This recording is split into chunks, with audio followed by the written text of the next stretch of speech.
Welcome back to Abby Cassie Story Time.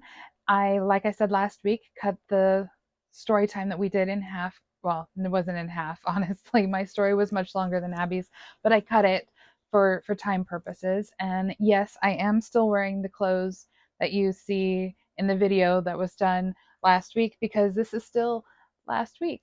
I realized that, if I did not do the intro outro videos right now, that I would not do it in the future because I will have forgotten and then it would be too late and then I would be scrambling and then I didn't want to worry about it. So I'm doing it now. Also, it helps that the story is still fresh in my mind and Abby's telling of it.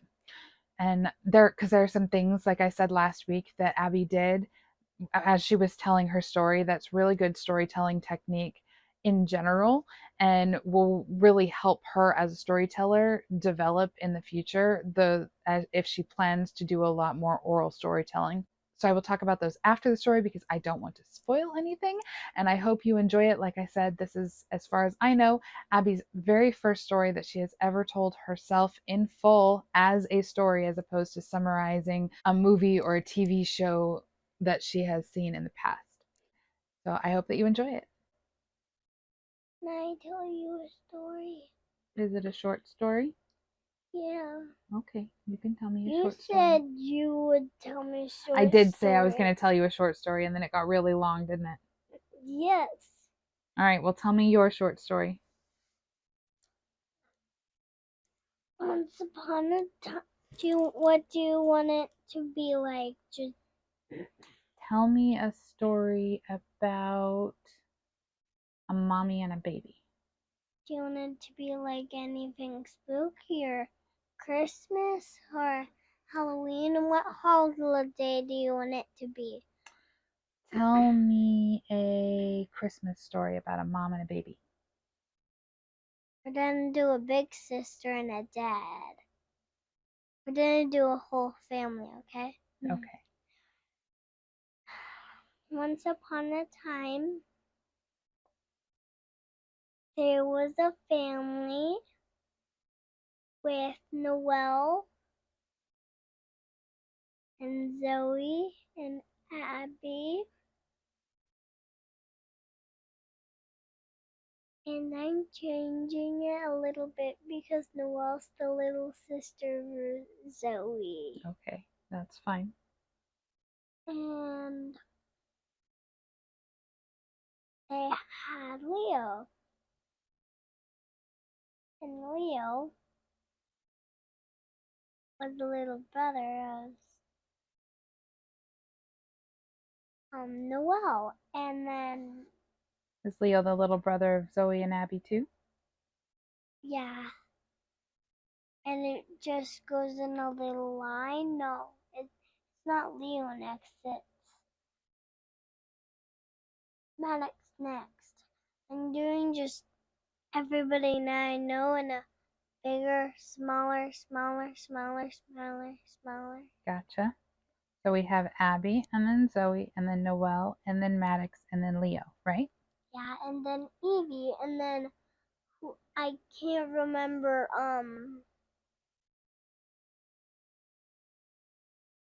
Okay, well, what's the Binks's story? little one. Mia? Binks's, His yeah, little sister Mia? yeah.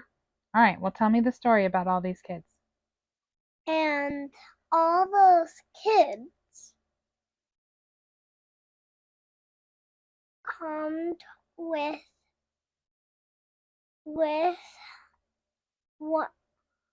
all of their, well, Evie and Leo could crawl at this age, like they're bigger now. Mm-hmm.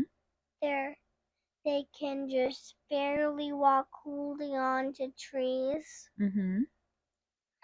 And the two babies walked and walked and walked, and the babies were feeling very hungry, but they didn't talk because they can't talk. Because They they're babies. they can only talk baby words.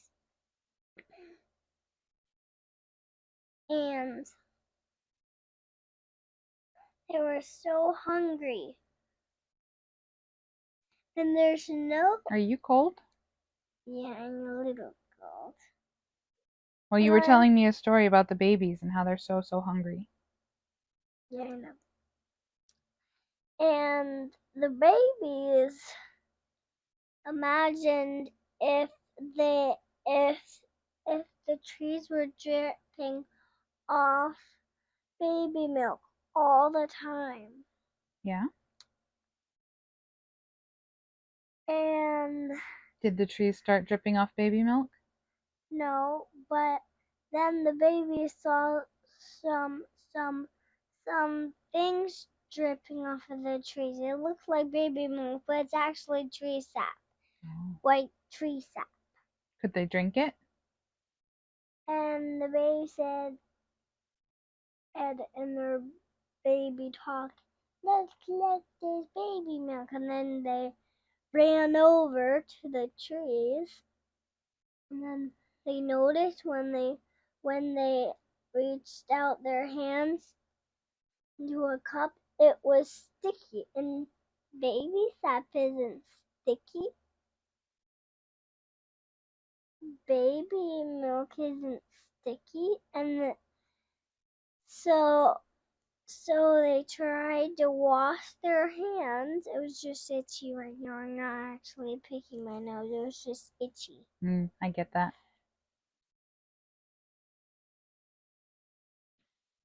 And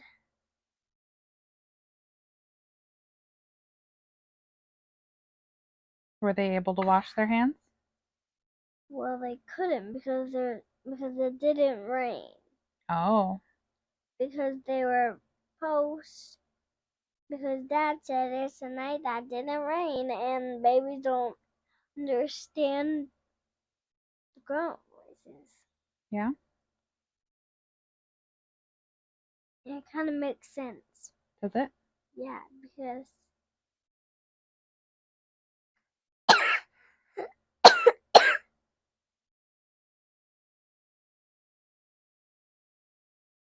dads and little ones don't understand baby talk. That's true. So it makes sense. Sure. So what happened to the babies? And the babies couldn't wash their hands, and whoever couldn't wash their hands turns into a very nasty half pig, half human. And everybody was scared of her. Oh, that's sad. What happened? And if you wash your hands again, then the pig washes off. Oh, so who's going to help them wash their hands? And the voice called to them, come closer, please. Just like the way it's been forced, but it's actually nice. Oh, it's a nice voice? It's actually nice in the story. Okay. What? Did they follow the voice? They followed, and they thought that it wasn't a good idea, but it really was a good idea. Yeah. And so the babies knew that they were going to say milk, and they said milk and baby talk. And then the baby came running to the voice. Faster and faster they they crawled because babies can only crawl fast, they can't walk fast. That's true. So they crawled as fast as they could. They used as much energy as they had. They run and crawled as faster and faster. And then they got to a cave. And Ooh. inside the cave were two axemen. Oh, yeah? Both of them worked together to make axes and use those axes to chop wood to make houses. to get money to buy things for the winter. Oh. And Did they think that the after babies were that, Did they think that the babies were piggy monsters? Did they try to hurt the babies? Or did they know what happens if you don't wash your hands? they know what happened. So, and they had a sink. So, then they go over to the babies and said, "I can help you in baby talk," and then the babies crawled over and the babies followed one of the men, and the other one didn't know what happens if you don't wash your hands. And So did the other man help the babies wash their hands? just the one man that didn't know, and he helped it wash both of their hands, and then they go back and helped them find their family, and then they go back, and then they went hiking because they were supposed to went hiking, not going on this silly adventure. And then the babies went home and lived happily ever after because it's time for you, little girl, to go to sleep. And close to the ending, but not that close. Oh, I see. All right, 2 more minutes. Okay. And the baby got home, and it was all of the babies' birthdays. Ooh, that's fun. And also Noelle's, because she's kind of a baby. It's just a baby that can walk and talk. That's a toddler, so she's kind of a baby. So it's her birthday too. Okay. And they all shared presents.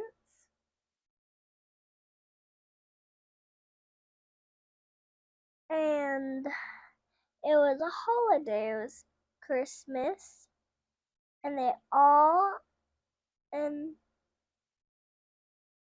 their birthdays were on Christmas, and they all opened up presents, and it was a good time. And they all had their birthdays, and it was so fun. The end. Good job, baby. I love that story. Thank you for sharing. You ready to go to bed now? Yeah, but not so for Christmas on the camping. They're just having quiet time, not camping. I love your necklace. It's so bending like a lizard's tail. Yeah. Do you know what it is?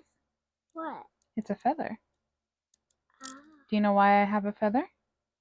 why? Because we are Fletchers. Do you know what Fletcher means? You know. Fletcher is an arrow maker. When you make an arrow, you know how you get a stick? Well, you cut notches into the stick, and you cut feathers in half, and you put feathers into the notches so that the arrow will fly straight. And because we're Fletchers, we like to wear feathers and arrows all of the time to remind us that we have to fly straight in everything that we do, whether it's being nice to people, whether it is doing our jobs, whether it is cleaning our rooms or cleaning the playroom, which you didn't do today. We'll have to do that another time, tomorrow morning probably. We fly straight because we remember This is not who we are. straight, it curls. That's because this is a feather. But this, nope, I'm not wearing my arrow. Just kidding. I thought I was. But we also wear arrows to remind us. Arrows don't go straight. They do when you shoot them. Boom, boom. You're thinking about arrows that point to things. I'm talking about arrows that you shoot from a bow. Oh. Yeah. You haven't had a chance. Boom, boom. It still goes like that. Someday we'll go do some archery and then you'll see what I mean.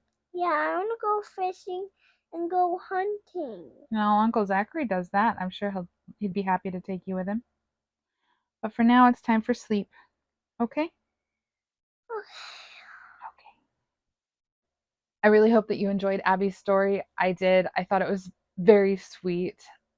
Some and I'm very proud of her. Like I can't even say how proud I am of this little girl for telling this story. So I mean she got distracted here and there, which is not uncommon, and she, went right back into it, got back on her train of thought and finished out the story with a happy ending, which is great. So, a few of the things that she did as a storyteller, which are really helpful, is repeating things. She would constantly refer back to the babies, the babies. It's not a very strong repeat, but it helped her to reorient herself. You would have noticed, I think, in the story that I told, that I would repeat some phrases again and again. Specifically, I would repeat the white mist wood and also the walking, walking, walking hours, days, years. And because those repeated phrases help the storyteller to reorient, it gives you a nice pause, it's a reset, so that you can partially think about what it is, where it is that you're going next with the story, but also it reminds the listener of where we are and what specifically is happening. So that was really great. I was really proud of Abby for intuitively doing that, which she probably picked up from listening to me tell her stories over and over and over again. And I don't ever tell the same story. I try to record the stories that I tell her so she can listen to them at a later time if she wants to, but she usually doesn't. She likes the stories as they're being told. Another thing that she did was she pulled from her real life. She used the names of children that she really does know, whether they're family or friends, and she changed some things. Some of them she aged up, and some of them she aged down. But that's very common. It's called remixing. It's one of the things that we do as storytellers to be able to move the story along in a familiar way. The more we are familiar with what is happening in the story, with the characters, with the setting, the easier it is to make it up on the go. So that was one of the things that she did, which was really great. I was very proud of her for that. And also, she pulled from my story. I don't know if you noticed, but she pulled from my story because she realized that she had gotten to a spot that she didn't know where to go. And so she instinctively fell back on the story I had just told her so that she would be able to restructure where she was going and get the story along a path that she could continue it, which shows excellent problem solving skills. 10 out of 10. Super proud of this little girl. So I don't know if you guys have had a chance to tell stories to children. Reading books to them is super great, but telling stories is just a whole different ball game. For one thing, when you listened to a child tell you a story, it gives you a really interesting view into their world, what it is that they are seeing, and how they see it, the things that they've lived through. So that is actually really good for child therapy. It's really good for helping children work through things that they may not understand or figuring out where they might need a little extra guidance. And then also telling them stories can help you address specific needs that these kids have. So I highly recommend it if you ever get the chance, whether you're telling stories to your children or to your nieces and nephews or to your children at, that you meet at church or to children that you teach at school, whatever the case, I hope that you get the chance because there's nothing like telling a child a story and having one told to you in return. So I look forward to seeing you next week. And in the meantime, have a great day.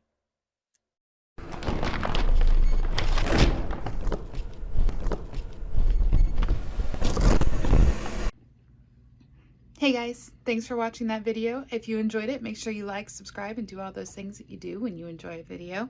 If you'd like to learn more about us at Moms for America or the Millennial Rant, you can visit our website at millennialrant.com or see us on our Instagram page at millennial_rant. I look forward to seeing you next week, and I hope that you have a wonderful day.